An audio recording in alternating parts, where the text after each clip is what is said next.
in our struggle, but the Pan-Africanist Congress continues putting bullets to those racist pigs.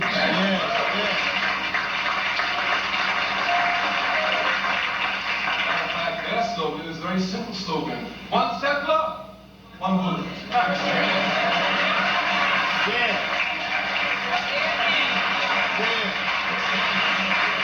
a very simple slogan. One settler, come on, say it like you mean. One settler, everybody can get enough courage to take up a church collection to give them the money to buy some bullets.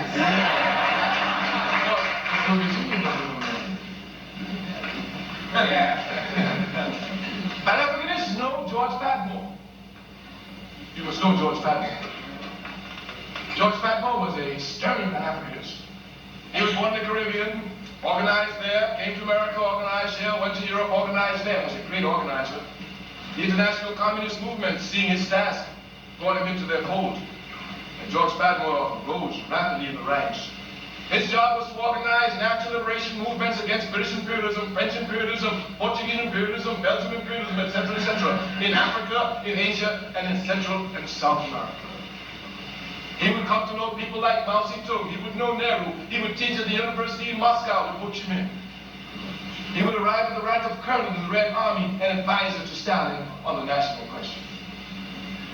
Everywhere, George Padmore rose triumphantly in the ranks. And everywhere he was helping and aiding the struggling people to carry on their fight against imperialism. When Germany invaded the Soviet Union in the late 1930s, Stalin, understanding that all forces must be used to help protect the Soviet Union, and knowing that sooner or later we would have to make an alliance with France, America, and Britain, even though they would not want it, began to smooth out the way. He called Padmore, told Padmore, we must no longer organize against French, British, American, and Belgian imperialism, Portuguese imperialism, because they will have to join us. The world's biggest enemy now is German fascism. We understand that Stalin, seeing that the Soviet Union was the first socialist state, thought, whether correctly or incorrectly, that all forces in the world should come to protect the Soviet Union and thereby protect socialism. We understand the thinking. But George Padmore understood the interests of the African masters. And he got up, he saluted, and he said, my people have no fight with the Germans because there are no German colonies in Africa. They've all been taken away. Our colonialists are the British, the French, the Portuguese, the Belgians. George Padmore left. Any genuine Pan-Africanist must know the history of George Padmore. And since George Padmore, no Pan-Africanists have looked to the Soviet Union or the Soviet bloc for anything, material or immaterial. Yes, yes. Consequently, we ourselves are on our feet behind this. Of course, we don't announce this and fight about it and announce people publicly. In fact, no African revolutionary having contradictions with them has announced them publicly, not one. The only one who's done it, the only African who's not a Pan-Africanist by character, but dabbles in Pan-Africanism and has revolutionary character, is C.L.R. James. He's the only one. George Padmore, even his book, Pan-Africanism or Communism, does not attack them. No one attacks them. We don't have to attack them. We know that we're socialists. We know what socialism is. Nobody can teach us this, and we know that socialism is the only answer for Africa. We must let you know that this struggle for Africa to be revolutionary is only determined by historical necessity. All societies have a tendency to go from a smaller aggregate to a larger social aggregate. From the family, to the clan, to the tribe, to the village, to the nation, to the continent. Indeed, this aspect of going to the continent, and this is an evolutionary process, an innate process, this process is so strong that you can see it not by Africa even, but by Europe. Europe, whose tribal wars have scarred the world, talks of European continental unity. As a matter of fact, they inform us that by 1992, they will be unified as a continent. Of course, we know that Europe can never unify before Africa. Europe can never unify before Africa. We speak facts here. In the first case, Europe tells us the reason why Africa cannot unify is because we always fighting among each other. We have a tribal warfare. But if we have tribal warfare, Jack, the tribal warfare of the Europeans have scarred the world. Not only have they fought each other in Europe, but they fought each other all over the world. In Trinidad, where I was born, the French fought the British for Trinidad, and the British fought the Spanish for Trinidad. If you go all over the world, even here in America, the French fought one time for the Spanish fought it everywhere, all over the world, they fought each other. When you talk about World War I and World War II, you are talking about nothing other than a European war for the redivision of the world's spoils. Yes. Consequently, if you talk about if because of tribal warfare we can't unite, they can never unite. We know that the African leadership coming from the petty bourgeoisie is the most corrupt in the world.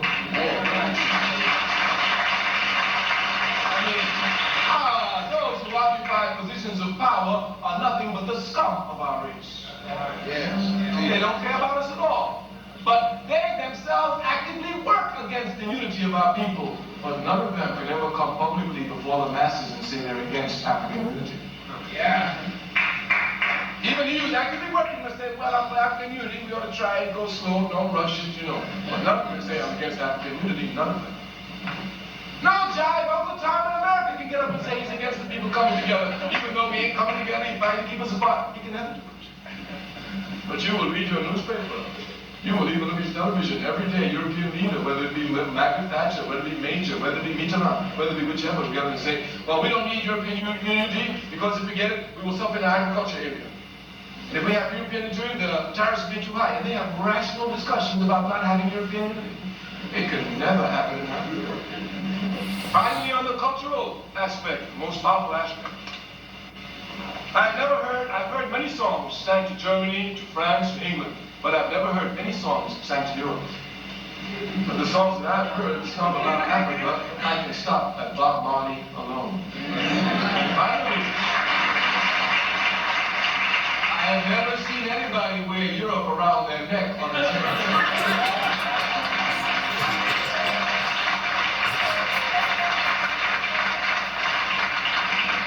Of course, the unity in Africa is too strong. Africa will unite. Africa has the same evolutionary tendency that all continents have, all social aggregates have. It was erected, it was interrupted in Africa. This evolutionary process to go from smaller to larger aggregates was stopped by imperialism, by colonialism, and slavery. You must not think that because you stop the process, that stop the desire. On the contrary, the desire becomes more intensified. Thus, this will for Africa to unify itself becomes even stronger than that for Europe, and we've just given demonstrations of it. This will to unify becomes extremely strong, but since Africa's evolutionary process has been interrupted, the only way she can arrive at continental unity is through a revolutionary process. It must be properly understood. Were we not interrupted, we would have already arrived at continental unity in Africa. Matter of fact, we wouldn't even be here.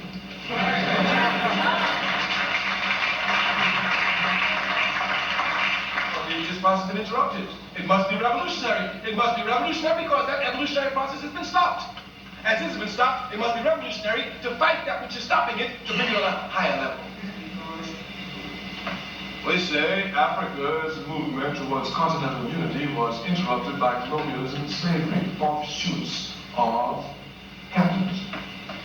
Thus, a movement to unify Africa cannot be a capitalist movement. It must be an anti-capitalist movement. Yes. And when it's anti-capitalist, it can only be a socialist movement because there are only two economic systems in the world. We know that many people in America, many Africans in America, don't like socialism, but we're not worried about it. We know they don't know anything about it. I mean, Americans have to worry about y'all. You know, in countries outside of America, when a revolutionary group comes to power, they burn the reactionary books, they bang them. When a reactionary group comes to power, they burn revolutionary books, they bang them. But for y'all in America, they ain't got to burn nothing. Y'all ain't gonna read it, they can leave it alive. They ain't got to worry about y'all. They leave them right there, they're all labeled. All the books that will lead us to a path of liberation can be found in the libraries in America. Nobody reads them. But Africanism calls for a qualification of your character. You must improve yourself to be a perfect instrument for your people's struggle. And there's no better way of doing that by learning all you can. And there's no better indirect way of learning at this stage of human development than through reading. Yeah.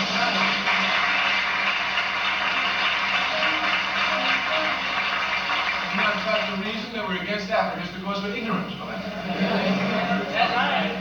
So when you find a brother or sister who's mad about Africa, don't get mad with them. All you gotta do is just try and get them to want to know something about Africa. Your job is just to fix their eyes to Africa. That's all. Once you put them there, you leave them. They're fine. They're finished. Once they see Africa, look here, back they'd be so proud to be Africans, they won't put no chemicals that try to hide out.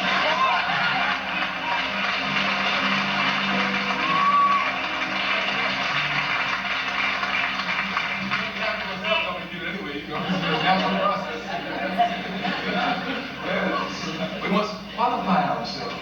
There are forces all over the world that affect us. And Pan-Africanism plays a crucial role here. Pan-Africanism is the answer. Me, I'm a soldier. I'm more of a soldier than Colin Powell.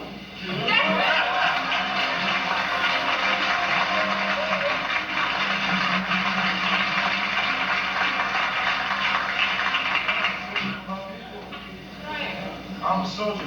And I don't march to nobody's orders except that of my people.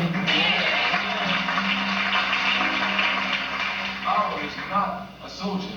He's a mercenary. He is a mercenary. And he must know what he is. And he's there really as an insult to us. Because no individual African advances in this country by themselves on their own ability or talents. All of them advance because of the struggles of the masses of the people. And no struggle do we engage in a mass struggle which does not call for the shedding of blood, whether we are violent or non-violent. Simply put, every advance we make in this country is made through the shedding of blood. Every advance. Yes. I mean, brother, just to sit in a filthy 5 and 10 cent store, you got to shed your blood. Yes. To sit on a bus where you want to sit even though you pay the same amount of money like everybody else, yes. You got to shed your blood. Teach. To get your child into school where you pay taxes just like everybody else, you got to shed your blood.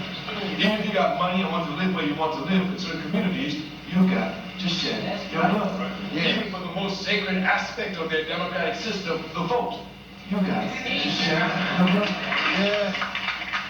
Nobody sitting in this audience can show me one advancement, not we as a people, any individual representing us have made without the shedding of the blood of the masses of our people.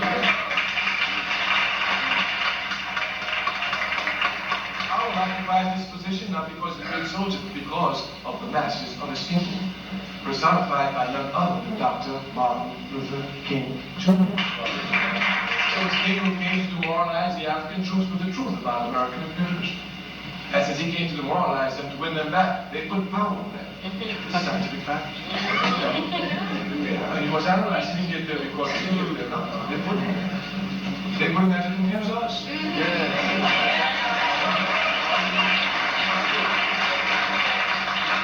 They put him there so we can think the only place you can advance in American society is on the battlefield. And they are correct. They are absolutely correct. This will become clear to everyone. Everybody who advances, every advance that any individual owes in this community, any advancement that any individual makes in our community is owed to the masses of the people, nobody else. And any time you're ungrateful to the masses, well, you've betrayed them. We say we make no advancement without shedding blood. We shed more blood in this country to advance democracy than all the ethnic groups put together. Of course, with the exception of the indigenous people of this country, against whom they committed genocide. And we fight more to protect American democracy outside and shed more of our blood than any other ethnic group in the country. It's a serious contradiction. Yes. The American capitalist system keeps the people stupid. They know nothing. Nothing. They go to Vietnam. Vietnam is a communist. Let's get him. Saddam Hussein is a monster. Let's get him. They don't know nothing about Iraq. They don't know nothing about Kuwait. They don't know when Iraq was founded Kuwait. They don't know how it came apart. They don't know who separated it. They don't know what force and violence was used to separate it. They don't know what agreements were made to bring it back together. They don't know why it's not brought back together. They don't know anything about Israel. This is the Zionist entity which causes all the trouble that they know absolutely.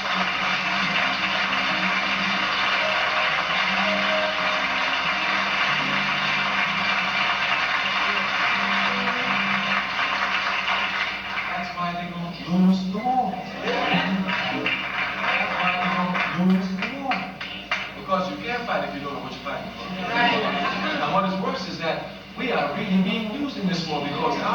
being used to protect the Zionist state of Israel. And Africanism is uncompromised. It's afraid of no one. Its only fear is being irresponsible to the masses of the people, and the only way it can do this is by hiding the truth from the people.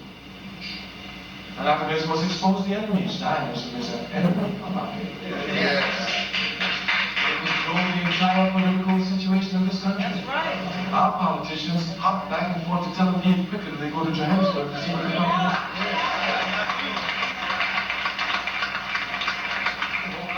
Bush looks fair, but when they say jump, he says how high. They just asked for 13 billion more. Don't underline 13 billion, underline more. 13 billion more dollars. Now, you know, 1/10 of that would solve all the problems we have in our community. That's what I'm talking about. And these money is being taken out of our community, sent to them, you understand, so they can use it to bomb and terrorize Palestinians, to bomb Africa, invade Uganda, in Egypt, and Western Tunisia. You must not get confused by it. The system is a diabolical system, it's satanic. It had nothing to do with the religion of Judaism. We gave Judaism to the world, the first Jews in the world were Africans.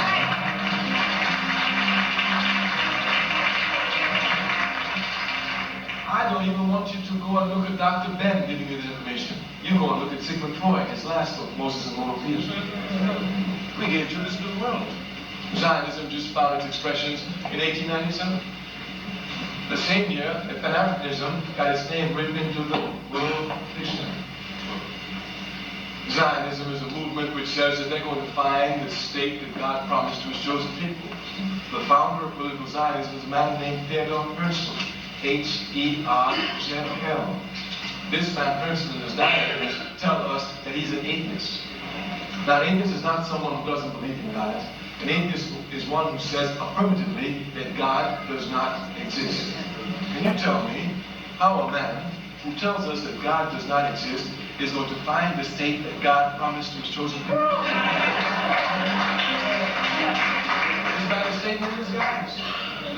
That's why it's such a devil movement. It goes around terrorizing the Palestinians, taking up their lands, stealing their lands, bombing them, rocketing them, terrorizing them everywhere. And they keep on doing it. They must forget what we know. What goes around.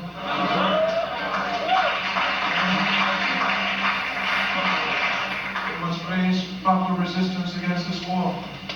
We must tell our brothers and sisters in war, we want you to fight, brothers. We want you to fight. We want you to fight against land annexation. We want you to tell Bush, if he don't send you to Johannesburg, you're down in your arms. All right.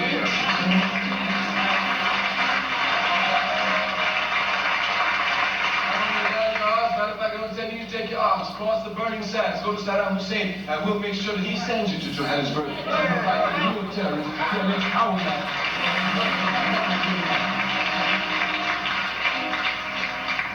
Pan-Africanism is going to be achieved. Africa is going to be free. Africa is going to be unified. Africa is going to be socialist. No force on earth can stop this. European capitalism, European imperialism is falling fast. Yes. And if you're not careful, if you're not fighting against it, it will pull you down. Some people think, oh, it's falling, they're just going to step back. No, you got to be fighting. It's going to corrupt you and pull you down. You're going to see a whole lot. You ain't seen no skeletons yet till they start here. It'll pull you down, so you have to be fighting it all the time. I mean, you have to fight to be honest.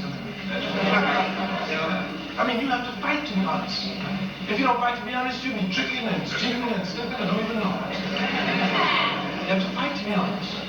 So you have to fight against capitalism, otherwise it will corrupt you.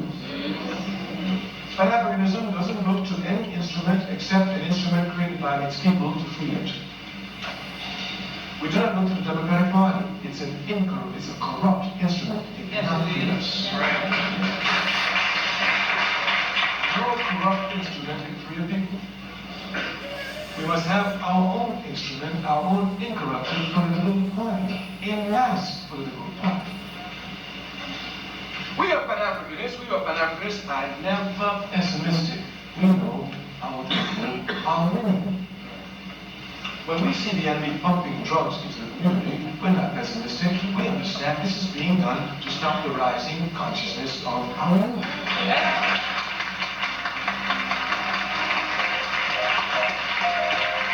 We are revolutionaries, thus not sentimental. Saddam Hussein had to fight a war for 8 years with Iran to get the military confidence to stand up to U.S. imperialism and Zionism. Italy and Qatar and the ANC got to fight for 2 more years before they joined hands and wipe out de Klerk, who's against it. If our young kids in the street got to learn gangbang on each other to face the police and wipe them out, who's against it? Only those who do not understand the movement and are helping with the process who are confused. We say the enemy lies all the time, and the enemy fights us on every front. When I hear a brother or when I hear a little child 8 years old is shot down in Johannesburg, in Zambia, South Africa, I know there's one lost on the battlefield. When I hear of a sister who overdosed because of crack in a project in Atlanta, Georgia, I know that's another one lost on the battlefield. When I hear of one who lost their minds, I know that's another one lost on the battlefield. When I know one is lost in the hospital because of bad health, because of rundown health, I know it's another one lost on the battlefield. When I know one who's run out of school, don't want to learn anything, I know it's another one lost on the battlefield. I know we are at war, and this war is total. And consequently, since we're at total war, we must have total organization to fight a total war. Pan-Africanism seeks to organize the masses of our people as the only guarantors of our freedom, as the only guarantors of our developing society, as the only guarantors of our eternal movement. As always, we Pan-Africans tell everyone, join any movement fighting for your people.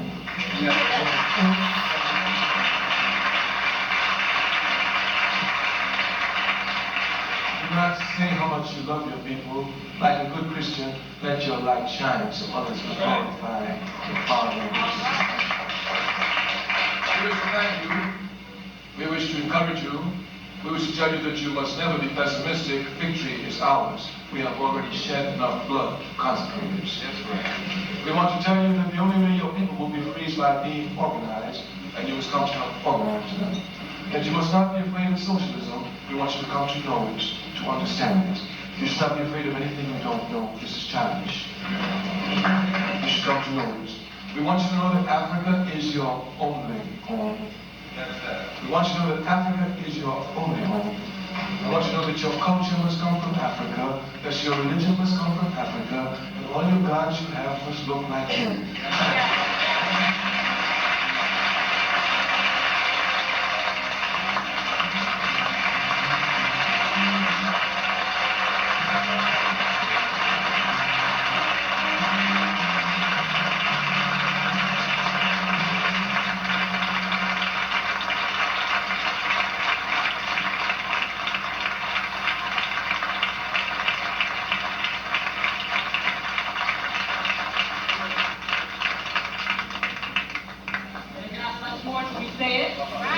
However, there is something else here. We'd like to invite you to join us next door. We have a book signing. Dr. Ture will be there to sign off an autographed book. Also, we want to extend an invitation for you to continue learning about your history and what we need to do to be free. At the Shrine of the Black Madonna, we're holding our church service every Sunday at 11:15. Our topic for this month is Africa, the origin of religion. Come and find out. Upcoming program, Alice Walker will be here April 16th. Mark that on your calendar. Again, I'd like to welcome everybody and ask you to join us next door for the book signing. Thank you.